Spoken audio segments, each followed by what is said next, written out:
ખોખા તાલુકાના મોટા ખોખરા ગામે શોકનું મોજું ફરી વળ્યું। અગ્નિવીર શહીદ ડાભી ફરજ દરમિયાન શહીદ થયા। ભાવનગર જિલ્લાના ખોખા તાલુકાના મોટા ખોખરા ગામના પનોતા પુત્ર અને ભારતીય સેનાના અગ્નિવીર જવાન જયદીપ ડાભી ફરજ દરમિયાન શહીદ થતા સમગ્ર ગામ અને પરિવારમાં શોકનું મોજું ફરી વળ્યું છે।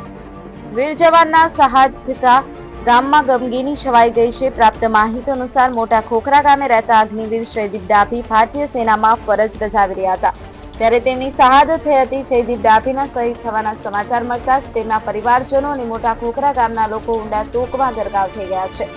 સમગ્ર ગામમાં સન્નાટો છવાઈ ગયો છે અને લોકો શોકાકુલ હૃદયે વીર જવાનોને યાદ કરી રહ્યા છે। શહીદ જયદીપ ડાભીના પાર્થિવ દેહને તેમના વતન મોટા ખોખરા ખાતે લાવવામાં આવશે। આર્મીના નીતિ નિયમ મુજબ સંપૂર્ણ સન્માન સાથે ગાર્ડ ઓફ ઓનર આપી અને વીર જવાનના અંતિમ સંસ્કાર આપવામાં આવશે। શહીદ જવાનને અંતિમ વિદાય આપવા માટે મોટી સંખ્યામાં લોકો ઉમટી પડશે તેવી અપેક્ષા છે। જયદીપ ડાભીની શહાદતથી દેશે એક બહાદુર સૈનિક ગુમાવ્યો છે, જ્યારે મોટા ખોખરા ગામે પોતાના એક વીર પુત્રને ગુમાવ્યો છે। સમગ્ર દેશ શહીદ જયદીપ ડાભીના બલિદાનને સલામ કરશે અને તેમના પરિવાર પ્રત્યે સંવેદના વ્યક્ત કરે છે।